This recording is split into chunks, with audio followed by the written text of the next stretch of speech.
यह चातुर्मास श्रावक और साधु के दोनों का संगम होता है। जैसे एक नदी होती है, नदी के दो तट होते हैं, एक तट में कभी नदी नहीं, नदी के दो तट होते हैं, दो तटों के बीच में वह नदी बहती है, वह पानी बहता है।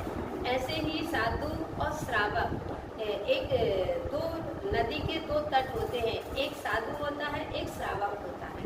तो उसके बीच में जो संस्कार की, जो ज्ञान की नदी बहती है, उससे जन जन मानस का जीवन को महान बनाते हैं।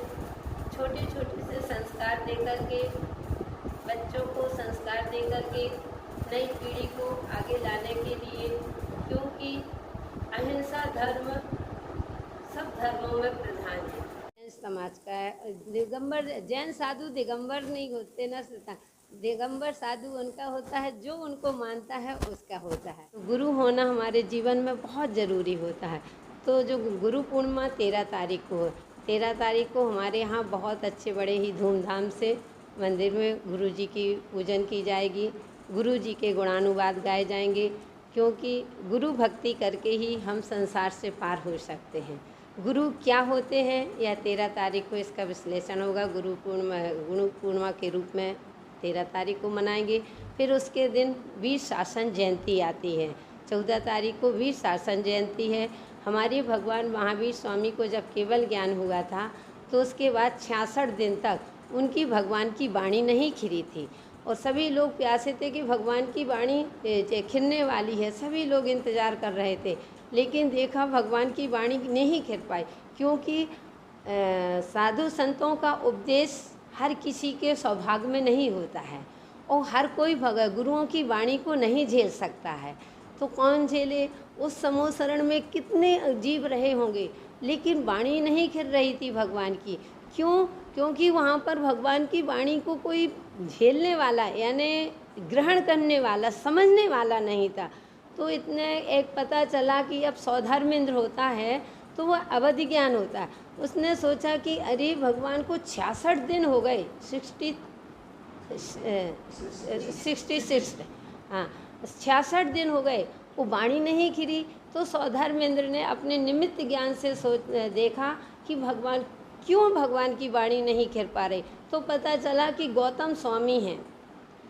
तो वो उनको अहंकार आ गया था, उनको ऐसा लगता था कि मेरे अलावा इस संसार में कोई ज्ञानी है ही नहीं।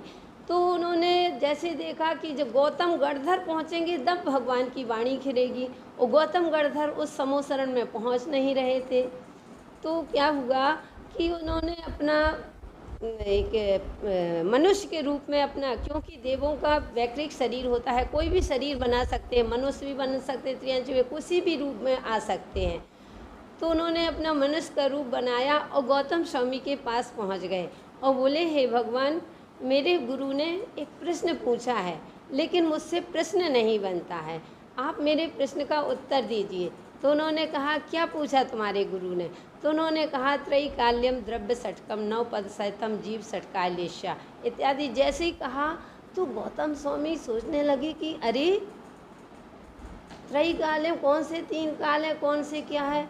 तो आदि। तो उनने कहा कि मैं नहीं, अब क्योंकि उनको अहंकार था, उनने कहा मैं नहीं, तुम्हारे गुरु को मतलब मैं तुमको जवाब नहीं, मैं तुमको तुम्हारे गुरु को जवाब दूंगा।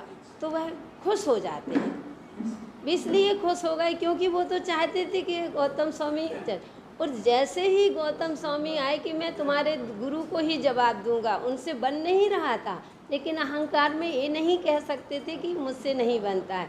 अरे मेरा ज्ञान कहाँ है, मेरा ज्ञान तो कुछ भी नहीं। और जैसे ही उनका मान गलित हुआ तो भगवान की वाणी खिर गई थी। करके अपने जीवन को सुरक्षित भी कर सकते हैं और दूसरों के जीवन को सुरक्षित कर सकते हैं।